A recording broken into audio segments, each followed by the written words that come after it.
जी औज़ुबिल्लाहि मिनश्शैतानिर्रजीम बिस्मिल्लाहिर्रहमानिर्रहीम। अस्सलाम वालेकुम गाइज़, आप देख रहे हैं फ्लोरिश लर्निंग। और आज की इस वीडियो में मैं आपको बताऊंगा कि आपका जो सेमेस्टर का रिज़ल्ट बनता है वर्चुअल यूनिवर्सिटी में जो आपके सेमेस्टर का रिज़ल्ट बनता है, तो वो किस तरह बनता है और उसके पीछे जो प्रॉपर यानी कि मेथड होता है, प्रॉपर प्रोसीजर, प्रॉपर कैलकुलेशन, वो कौन-सी कैलकुलेशन है कि जिस सबको करके आपका यानी कि इतनी आपकी असाइनमेंट्स होती हैं, आपके क्विज़ेज़ होते हैं, आपके ग्रैंड क्विज़ेज़ होते हैं, आपकी जीडीपीज़ होती हैं, उन सबको मिला-जुला के फिर आप फाइनल जाके देते हैं कैंपस में। तो उस सब को जमा करने के बाद ये आखिर कैसे यानी कि किस तरह होता है? काफ़ी स्टूडेंट्स के माइंड में ये बात होती है और मुझे काफ़ी स्टूडेंट्स ने ये पूछा भी है। ठीक है? इसलिए मैंने कहा ये आपको एक प्रॉपर कैलकुलेशन समझा दूँ, ताकि हर बंदा अपनी-अपनी कैलकुलेशन करे और अपने यानी कि जितना वो रिज़ल्ट चाहता है, तो उसके मुताबिक तैयारी करे। ठीक है? क्योंकि काफ़ी स्टूडेंट्स होते हैं वो यही चाहते हैं कि हम लोग सिर्फ़ पास हो जाएँ।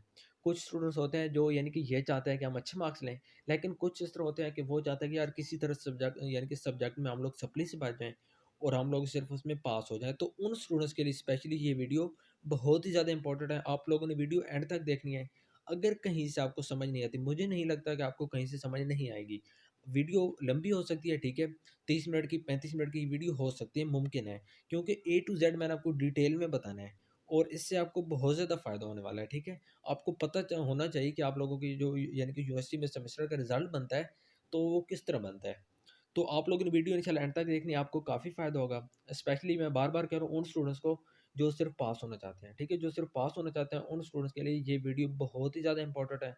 क्योंकि वो जब ये वीडियो देख लेंगे तो उनको आइडिया हो जाएगा कि यार हम कितनी तैयारी करें, तो हम ये ईज़िली अपना सब्जेक्ट क्लियर कर जाएँगे, ठीक है? क्योंकि जो क्विज़ेज़ होते हैं पूरे सेमेस्टर में, सेमेस्टर की एक्टिविटीज़ जिसमें क्विज़ेज़, असाइनमेंट्स और जीडीबीज़ वगैरह और मिड टर्म, ये सारे मिला के आपको इनका रिज़ल्ट तो पता होता है कि हमने कितना परफ़ॉर्म किया है। हाँ, फाइनल में आपका रिज़ल्ट आपको नहीं पता, तो वो जस्ट वो बना के और आपको ओवरऑल रिज़ल्ट दिखा देते हैं। लेकिन आपको सारा रिज़ल्ट तो पता होता है जो पहले आपने सेमेस्टर में यानी कि कारकर्दगी दी होती है। तो जब वो आपको पता होती है, तो उसकी बेस पे आप फाइनल में कितनी तैयारी करके जाएँ कि आप अपने सब्जेक्ट को क्लियर कर सकते हैं। ठीक है? आप लोगों ने वीडियो एंड तक देखनी है, इंशाल्लाह आपको बहुत ज़्यादा फ़ायदा होगा। तो मज़ीद कोई बगैर वक़्त ज़ाये किए हम लोग वीडियो को स्टार्ट करते हैं। तो सबसे पहले मैं आपको जिस तरह यहाँ पे आप लोग देख सकते हैं कि मैंने यहाँ पे एक एक्सेल शीट बनाई है। आप लोगों को यहाँ से थोड़ा बहुत पता नहीं समझ आ भी रही है या नहीं आ रही होगी, लेकिन मैं एक्सप्लेन करता हूँ। सबसे पहले आप देखें कि सब्जेक्ट्स में मैंने मेंशन किया इंग्लिश 1-1। अब इंग्लिश 1-1 के आगे मैंने मेंशन किया है कि क्विज़ की हेडिंग देके यानी कि क्विज़ वाले कॉलम में मैंने मेंशन किया कि 35 डिवाइडेड बाय 50 मल्टीप्लाई 23। अब इस चीज़ को आप लोगों ने चेंज करना है। आप लोगों ने चेंज किस तरह करना है, आप लोगों ने क्या क्या करना है, ये सारी कैलकुलेशन करने से पहले आप लोगों ने अपने एलएमएस के अंदर जाना है। एलएमएस के अंदर जाने के बाद जहाँ पे आपके यानी कि बिल्कुल होम पेज है ना, होम पेज में जहाँ पे आपके सब्जेक्ट्स के नेम मेंशन है, वहाँ पे सब्जेक्ट्स के नेम पे जैसे ही आप क्लिक करेंगे, जो पर्पल यानी कि पर्पल कलर में आपके सब्जेक्ट के नेम लिखे होते हैं, तो उनके ऊपर जैसे ही आप क्लिक करेंगे, उसके बाद आपने चेक करना है ग्रेडिंग स्कीम में जाके। ग्रेडिंग स्कीम में आप जाएँगे तो वहाँ पे आपको पता चल जाएगा कि आपकी असाइनमेंट्स की कितनी परसेंटेज है, आपके क्विज़ेज़ की कितनी है, आपके मिड टर्म की कितनी है, आपकी जीडीबीज़ की कितनी है, आपके फाइनल की कितनी परसेंटेज है। वहाँ पे पता चल जाएगा। अभी तक आई थिंक अपलोड नहीं हुई, ठीक है? और यानी कि बहुत जल्द इंशाल्लाह अपलोड हो जाएगी। और अगर अपलोड यानी कि बहुत जल्द हो जाएगी, वैसे मैं आपको 95% एग्ज़ैक्ट ही बताऊँगा, ठीक है? प्रॉपर मेथड मैं आपको वही बताऊँगा, आप लोगों ने सिर्फ़ जाके आपने अपनी ग्रेडिंग स्कीम देखनी है और उसके मुताबिक आपने मल्टीप्लाई करना है। बाकी सारा जो मेथड है, किसको किससे मल्टीप्लाई करना है, किसको किससे करना है, बाकी मैं मेथड आपको बता दूँगा। आपने जस्ट नंबर चेंज करना है। जैसे यहाँ पे लिखा हुआ है ना कि 23% यानी कि मल्टीप्लाई 23 ही किया गया, तो आपने अपनी ग्रेडिंग स्कीम के मुताबिक इसको यहाँ पे आके मल्टीप्लाई करना होगा। सिर्फ़ नंबर चेंज होंगे, बाकी मेथड, बाकी यानी कि जो प्रॉपर प्रोसीजर है, वो यही सेम ही होगा जो मैं आपको आज इस वीडियो में बताने वाला हूँ, ठीक है? तो यहाँ पे आप देखें कि मैंने लिखा हुआ है 35 डिवाइडेड बाय 50 मल्टीप्लाई 23। अब इसका क्या मतलब है? इसका ये मतलब है कि लास्ट टाइम जो हमारे यानी कि क्विज़ेज़ हुए थे ना, ठीक है? यानी कि पूरे सेमेस्टर में हमारे जितने क्विज़ेज़ हुए थे, तो उन्होंने कहा था कि आपकी जो 23% क्विज़ेज़ की है। लास्ट टाइम बहुत शॉर्ट बात की थी कि 23% क्विज़ेज़ की, 12% असाइनमेंट्स की, 5% जीडीबीज़ की, सॉरी 23% क्विज़ेज़ की थी, 12% असाइनमेंट्स की, ठीक है? और 65% आपकी फाइनल की थी। और जिन सब्जेक्ट की जीडीबीज़ थी, तो उनमें उन्होंने यानी कि क्विज़ की रख दी थी 20, ठीक है? और उसकी असाइनमेंट्स की 23 रख दी थी, सॉरी असाइनमेंट की रख दी थी 10 और जीडीबीज़ की रख दी थी 5% और उसकी फाइनल की वही भी यानी कि 65। तो बात वही थी, लेकिन अभी भी यानी कि मुमकिन यही है कि वो आपकी इस तरह ही रखेंगे, लेकिन इस दफ़ा वो थोड़ा-सा यानी कि अलग कर रहे हैं। अलग से क्या मुराद है? अलग से ये मुराद है कि लास्ट दफ़ा उन्होंने ओवरऑल ना 35% रख दी थी। सॉरी, ओवरऑल उन्होंने क्विज़ेज़ की 20 या 23 रखी थी। जिन सब्जेक्ट की जीडीबीज़ थी तो उनकी उन्होंने 20 रखी है, और जिनकी जीडीबीज़ नहीं थी तो उनकी उन्होंने 23 रखी है। ठीक है? अब वो इस तरह कर रहे हैं कि ग्रैंड क्विज़ को अलग कर रहे हैं और जो नॉर्मल क्विज़ हुए थे उनको अलग कर रहे हैं। अलग करने का क्या मतलब है? अलग करने का मतलब है कि वो इस तरह कर रहे हैं कि जो आपका यानी कि ग्रैंड क्विज़ हुआ है तो इनकी वो 15% रख रहे हैं। 15% इनकी इनकी रख रहे हैं, और बाकी कुछ असाइनमेंट्स की, कुछ क्विज़ेज़ की, यानी कि जो आपके क्विज़ 1, क्विज़ 2 और जीडीबीज़ वगैरह की करके वो आपको 35% आपकी बनाने वाले हैं, और बाकी 65% आपकी फाइनल की होगी। तो ये आपका सेमेस्टर का ओवरऑल 100% रिज़ल्ट इस तरह बन जाएगा, ठीक है? अब आप लोगों ने कैलकुलेशन किस तरह करनी है, आपने ग्रेडिंग स्कीम में देखना है। अब फ़र्ज़ करें ग्रेडिंग स्कीम में मेंशन है कि आपकी जी क्विज़ेज़ की जो वेटेज है, ठीक है? वो 10% है। आपकी क्विज़ की वेटेज 10% है, ठीक है? मैं जस्ट एग्ज़ाम्पल दे रहा हूँ, वहाँ पे कुछ भी हो सकती है। आपने वहाँ पे अच्छी तरह देखना है कि वहाँ पे वेटेज कितनी लिखी हुई है। अगर वहाँ पे लिखी है कि जो क्विज़ की 10% है, ठीक है? तो आपने ओवरऑल आपके जितने सेमेस्टर में क्विज़ हुए हैं, ग्रैंड क्विज़ की मैं बात नहीं कर रहा, मैं सिर्फ़ क्विज़ेज़ की बात कर रहा हूँ। ग्रैंड क्विज़ और चीज़ में आ जाता है, ग्रैंड क्विज़ का ताल्लुक यानी कि मिड टर्म से है, उसकी वो आपको अलग बताएँगे। अगर वो अलग नहीं बताते, सिर्फ़ ये बताते हैं कि क्विज़ेज़ की, अगर वो लिखते हैं कि जो क्विज़ेज़ की आपकी 23% है, तो फिर तो इसका मतलब है कि आपके यानी कि मिड टर्म वाले क्विज़ेज़ जो होंगे, सारे क्विज़ेज़ उसमें आ जाएँगे। लेकिन अगर वो क्विज़ की अलग लिखते हैं और मिड टर्म की अलग लिखते हैं ना, तो फिर आप लोगों ने ऐड नहीं करना, फिर आपने सिर्फ़ क्विज़ को देख के अपनी कैलकुलेशन करनी है। अब वो फ़र्ज़ करें लिख देते हैं कि जो आपकी सिर्फ़ क्विज़ की 10% है, ठीक है? तो आपने अब क्या करना है, आपने ये करना है कि आपके सेमेस्टर में जितने भी क्विज़ेज़ हुए हैं, क्विज़ 1, क्विज़ 2 और क्विज़ 3 अभी आपके होंगे, ठीक है? और क्विज़ 4, तो इन सब क्विज़ेज़ के ओवरऑल जो यानी कि मार्क्स हैं वो 40 बन गए हैं, ठीक है? यानी क्विज़ 1 के 10, क्विज़ 2 के 10 और क्विज़ 3 के 10 और क्विज़ 4 के 10, ये आपके 40 नंबर बन गए हैं। और आपने अब इसमें कितने लिए हैं? आपने फ़र्ज़ करें लिए 30 नंबर, ठीक है? आपने 30 लिए हैं, ओवरऑल 40 थे, तो आपने 30 को 40 पे डिवाइड कर देना है। 30 को आपने 40 पे डिवाइड करना है और मल्टीप्लाई किससे करना है? मल्टीप्लाई उससे करना है जो आपको ग्रेडिंग स्कीम में क्विज़ेज़ की बताई गई है।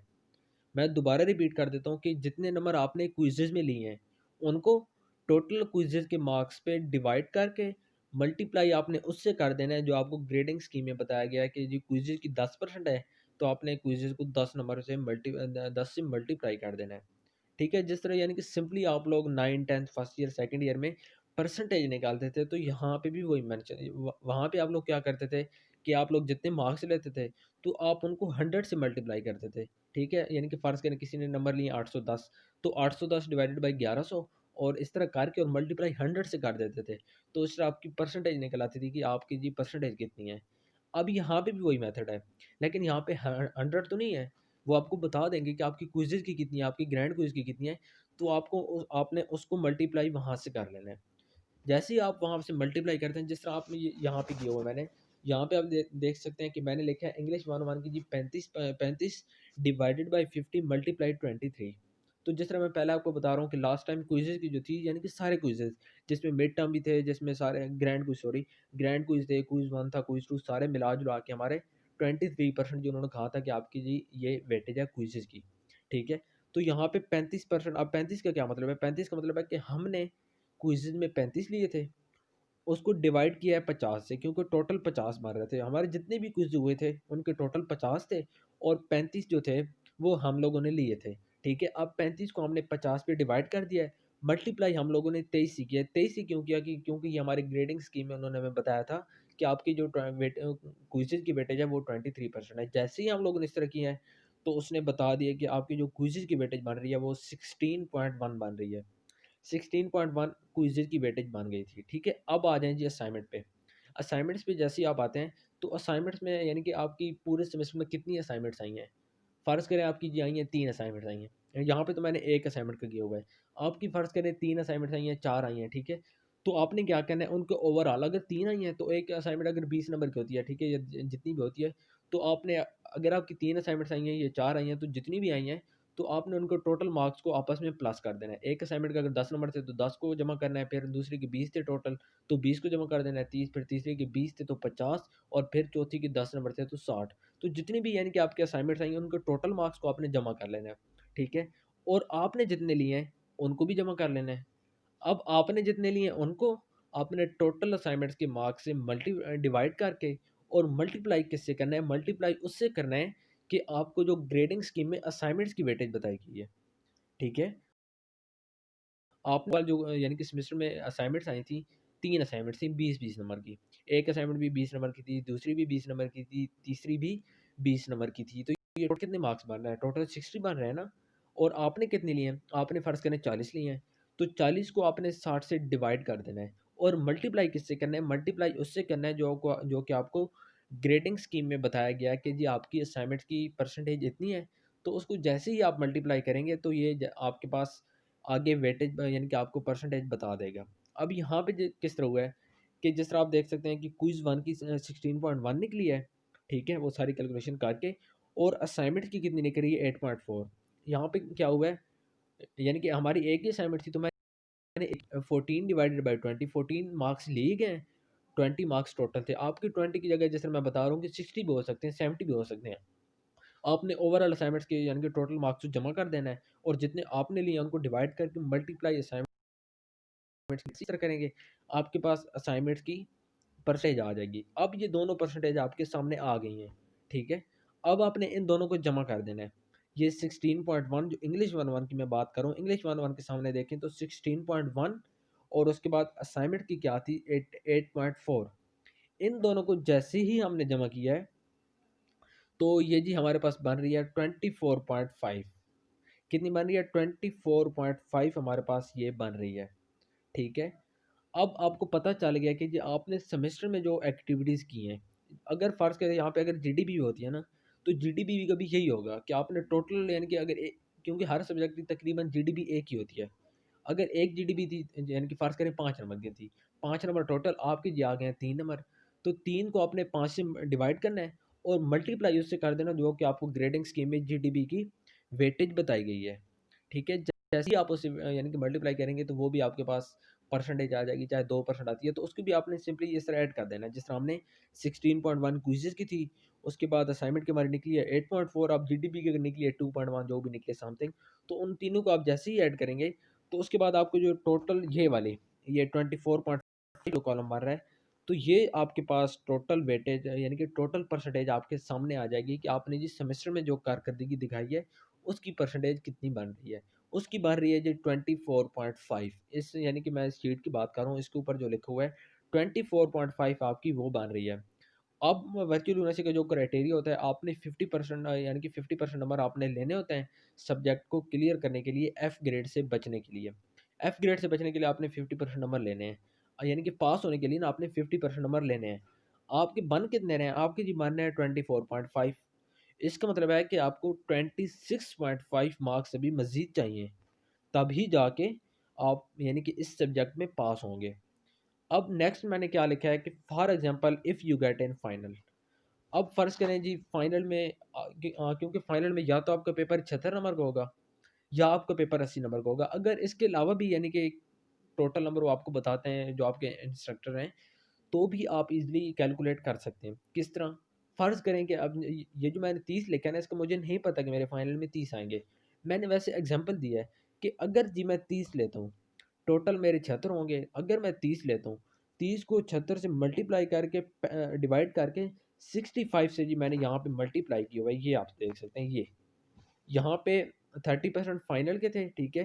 तो हाँ, ठीक है, यानी कि 30% 30 नंबर अगर मैं फाइनल में लेता हूँ, वहाँ पे मेरी परसेंटेज कितनी बन रही है?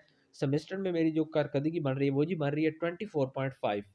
24.5 वो यानी कि कारकर्दगी बन रही है और उसके बाद जो फाइनल में मैं यानी कि सिर्फ़ फ़र्ज़ कर रहा हूँ, इमेजिन कर रहा हूँ कि अगर जी मैं ले जाता हूँ 30 नंबर, 76 में से अगर मैं 30 नंबर ले जाता हूँ, तो फिर मेरी परसेंटेज क्या होगी?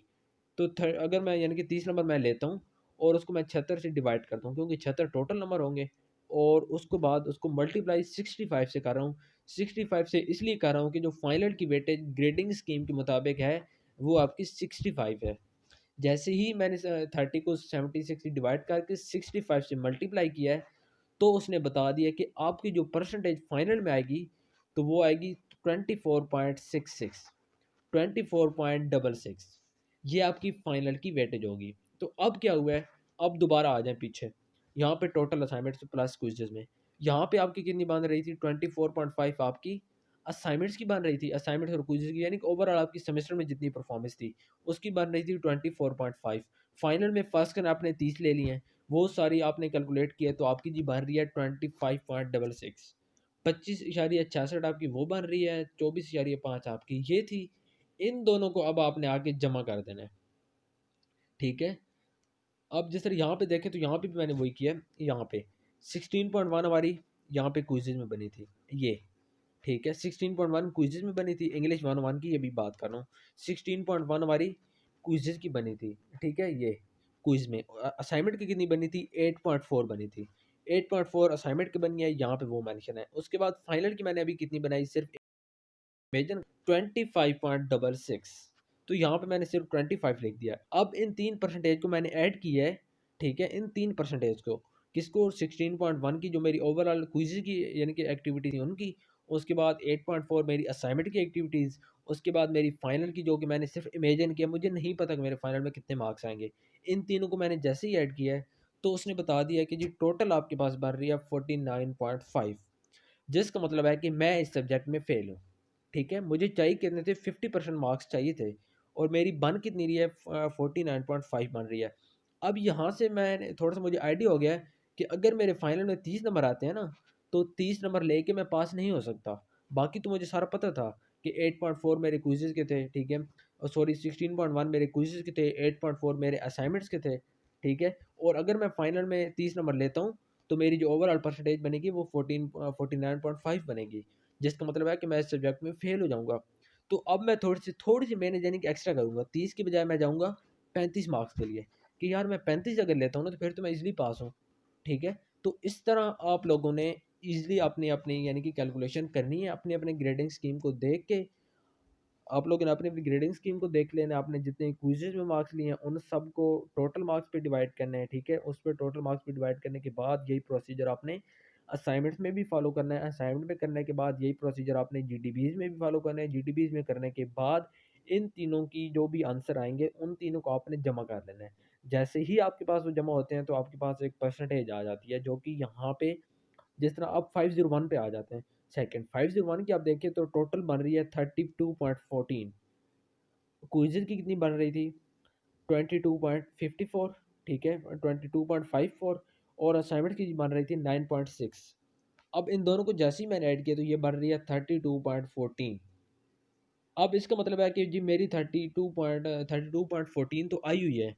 अब मुझे बाकी यानी कि 50 तक पहुँचना, 50 तक मैं पहुँच जाऊँगा तो मेरे ये सब्जेक्ट क्लियर हो जाएगा, ठीक है। अब फ़र्ज़ करें कि अगर मैं 28 नंबर लेता हूँ 76 में से, मैं ठीक है, अगर मैं 76 में से 28 नंबर लेता हूँ, ये मैंने ऊपर जैसे लिखा हो कि for example if you get, आपने सिर्फ इमेजिन करना है फाइनल को ज़हन में रख के कि जी अगर फाइनल के 80 नंबर होते हैं, क्योंकि फाइनल में या तो आपके 80 नंबर होंगे या आपकी 76 नंबर होंगे, इन दोनों के अलावा आपका नहीं होगा जहाँ तक मुझे लगता है।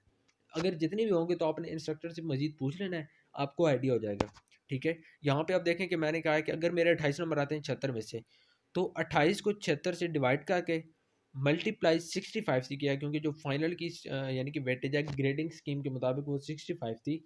तो जैसे ही मैंने मल्टीप्लाई किया मुझे बता दिया गया है कि 23.95 मेरी बन रही है, क्या चीज़, फाइनल की वेटेज। और मेरी सेमेस्टर में कितनी थी, 32.14। तो इनको मैंने यहाँ पे आके ऐड किया है, क्विज़ की 22.54, असाइनमेंट की 9.6, फाइनल की जी 23.95। इन तीनों को जैसे ही मैंने ऐड किया तो उसने मुझे बता दिया कि आपकी जी अगर इस तरह आप करते हैं तो आपकी 56.09 परसेंटेज बन जाती है, जिसका मतलब है कि आप इस सब्जेक्ट में पास हैं, ठीक है।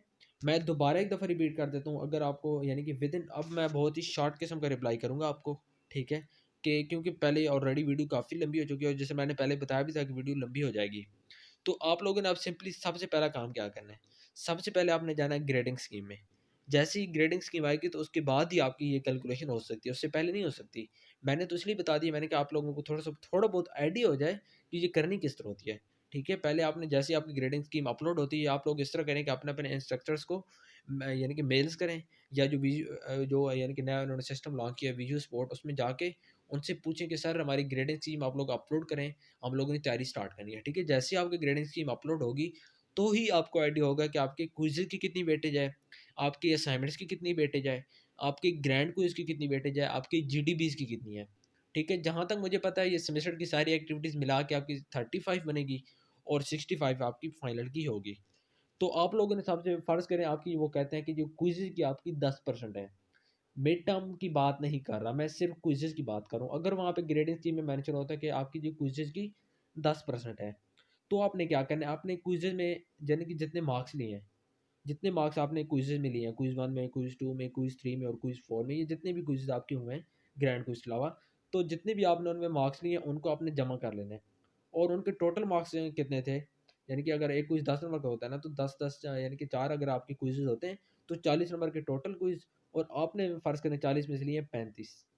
तो आपने 35 को 40 पे डिवाइड कर देना है, मल्टीप्लाई किससे करना है? मल्टीप्लाई उससे करना है जो आपके आपको ग्रेडिंग स्कीम में बताया गया है कि आपकी क्विज़ेज़ की इतनी पर यानी कि वेटेज थी। जैसे ही ये इनको आप करेंगे, तो आपके पास एक परसेंटेज निकल आती है, आपने उसको साइड पे लिख देना है। साइड पे लिखने के बाद अब आपने आ जाना असाइनमेंट्स पे। जैसे ही असाइनमेंट पे आएँगे, असाइनमेंट में भी आपने यही करना है, असाइनमेंट के इनके टोटल पूरे सेमेस्टर में जितनी भी आपकी असाइनमेंट्स आई हैं, उनके टोटल मार्क्स को आपने जमा कर देना है। टोटल मार्क्स जैसे ही जमा होंगे, उसके बाद आपने जितने लिए हैं, उनको जमा करना है। उनको जमा करने के बाद इनको डिवाइड करना है। जितने आपने लिए हैं, उनको आपने टोटल मार्क्स पे डिवाइड करने के बाद मल्टीप्लाई उससे करना है, जो कि आपको यानी कि ग्रेडिंग स्कीम में बताया गया है कि आपकी असाइनमेंट की कितनी परसेंट वेटेज है। जैसे ही आप इन दोनों को करेंगे, तो आपके पास एक और यानी कि वैल्यू सामने आ जाएगी। अब जो वैल्यू आपके पास सामने आई है, इसको और आपने जो पहले क्विज़ की थी, ये दोनों वैल्यूज़ आपस में ऐड कर दें। जैसे ही ये वैल्यूज़ आपस में ऐड होंगी, तो आपके पास एक तीसरी वैल्यू आ जाएगी। जो भी आपकी तीसरी वैल्यूज़ आएगी, तो उसका मतलब ये होगा कि आपकी जो परफ़ॉर्मेंस जो पूरे सेमेस्टर में है, तो वो यानी कि 30% है। 30% आपकी फ़र्ज़ मैं ये 30% सिर्फ़ एग्ज़ाम्पल दे रहा हूँ कि आपकी जी सारी यानी कि असाइनमेंट वगैरह की क्विज़ की जो ओवरऑल परसेंटेज आपने निकाली है कैलकुलेट करके, वो 30% निकल रही है। अब वो 30% होगी और क्विज़ेज़ के आगे यानी कि अब आपको लग रहा है कि आपने 20% लेने ही लेने हैं। 30% आपने ले लिए हैं, अब 20% आपने लेने ही लेने हैं, तभी आपका ये सब्जेक्ट क्लियर होगा वो 20% आपके फाइनल से ही आने हैं। तो अब आपने ज़हन में इमेजिन करना है कि यार अगर 76 नंबर का पेपर होता है और मैं 76 में से 30 नंबर लेता हूँ, ठीक है? तो आपने 30 को 76 से डिवाइड करके मल्टीप्लाई 65 से कर देना है, क्योंकि 65 ग्रेडिंग स्कीम में आपकी फाइनल की वेटेज होगी, जो मुमकिन है यही लग रहा है। तो जैसे ही आप इनको मल्टीप्लाई करेंगे, इस तरह कैलकुलेट करेंगे, तो आपके पास फाइनल की वेटेज आ जाएगी। आपने फाइनल की वेटेज को और जो आपने पहले एक वैल्यू निकाली हुई है असाइनमेंट वाली यानी कि उनको असाइनमेंट वाली वैल्यू को, उसके बाद क्विज़ वाली परसेंटेज को, इन तीन दोनों को जमा करके जो टोटल निकली थी वो, और उसके बाद अभी जो फाइनल में आपकी निकली है, तो इन दोनों को जैसे आप जमा करेंगे, तो अगर वो 50 से ऊपर बन रही है, तो उसका मतलब है कि हाँ, आपको वाक़ई ही फाइनल में 30 नंबर ही चाहिए, तो आप पास हो जाएँगे। अगर इससे कम लेंगे तो आपने फ़ेल हो जाना है, ठीक है? तो इस तरह आप लोग अपनी यानी कि कैलकुलेशन खुद कर सकते हैं। ये बहुत ही आसान सा मेथड है, मैं उम्मीद करता हूँ कि आप लोगों को ये समझ आ गया होगा। आप लोगों ने स्टेप बाय स्टेप चलना है, चलो कुछ भी मुश्किल नहीं है इसमें। आप लोग यानी कि फाइनल में जाने से पहले ही अपनी ये सोच रख सकते हैं कि हमने अगर इतने मार्क्स ले लें, तो हम इस सब्जेक्ट में क्लियर हो जाएँगे। और उसके लिए बेशक आप यानी कि सिर्फ़ एमसीक्यूज़ के साथ चले जाएँ, कोई मसला नहीं है। एमसीक्यूज़ कई दफ़ा आपको यानी कि सिर्फ़ पास करवा देता है, अगर आपके सेमेस्टर में एक्टिविटीज़ अच्छी हों। ठीक है? तो अगर मज़ीद आपको समझ नहीं आई, तो मैं डिस्क्रिप्शन में अपना व्हाट्सएप नंबर ठीक है? और उसके अलावा अपना ईमेल एड्रेस मैं आपको प्रोवाइड कर दूँगा। तो अगर जिसको मज़ीद इसके बारे में समझ नहीं आई, या बाद में जब ग्रेडिंग स्कीम आ जाए और उसके बाद भी समझ ना आए, तो आप लोगों ने मुझसे पूछ लेना है। आप लोगों ने मुझसे लाज़मी पूछना है, क्योंकि ये बहुत ही इम्पोर्टेंट चीज़ है। इसको आप लोग यानी कि बिल्कुल इग्नोर नहीं करना। आपको आइडिया हो जाता है कि क्योंकि मैं आपको सच बताऊँ तो लास्ट टाइम मैंने इस मेथड को फ़ॉलो किया था और मुझे पता चल गया था कि यार मैं फाइनल में अगर इतने नंबर लेता हूँ ना, तभी मेरा सब्जेक्ट क्लियर होगा, और मैंने इतनी ही तैयारी की थी, ठीक है? तो लेकिन उसके बावजूद मेरी एक्सपेक्टेशन से काफ़ी अच्छा रिज़ल्ट आ गया है, ठीक है? तो आप लोगों ने भी इस मेथड को ईज़ी नहीं लेना, आपको आइडिया हो जाता है कि आपने कितना पढ़ना है, कितना नहीं पढ़ना, कौन-सी चीज़ के साथ आपने जाना है, कितनी तैयारी करके आपने जाना है। तो मैं इंशाल्लाह डिस्क्रिप्शन में अपना व्हाट्सएप नंबर और उसके अलावा अपना ईमेल एड्रेस प्रोवाइड कर दूँगा। तो ग्रेडिंग स्कीम पे अपलोड होने के बाद भी अगर आपको इस कैलकुलेशन में कहीं पे समझ ना आए, या फाइनल टर्म से पहले आपको लोगों को यानी कि जब आप फाइनल की तैयारी स्टार्ट करें, तो आपको पता ना चल रहा हो कि ये किस तरह करनी है या जो भी ना, तो आप लोग मुझसे व्हाट्सएप नंबर पे कॉन्टैक्ट कर सकते हैं, या उसके अलावा आप लोग मुझसे ईमेल एड्रेस पर पूछ सकते हैं, तो मैं इंशाल्लाह आपको गाइड कर दूँगा, ठीक है? चलें ठीक है गाइज़, ओके अल्लाह हाफ़िज़। तो उम्मीद करता हूँ आपको आज की वीडियो इंतहाई पसंद आई होगी। अगर आपको आज की वीडियो पसंद आई है, तो काइंडली आप लोग मेरे चैनल को सब्सक्राइब कर लें और बेल आइकन के बटन को भी प्रेस कर लें, ताकि आइंदा भी मैं आप लोगों के साथ इस तरह की काम की वीडियोज़ शेयर करता हूँ। चलें ठीक है गाइज़, तो ओके अल्लाह हाफ़िज़, अपनी दुआ में याद रखिएगा।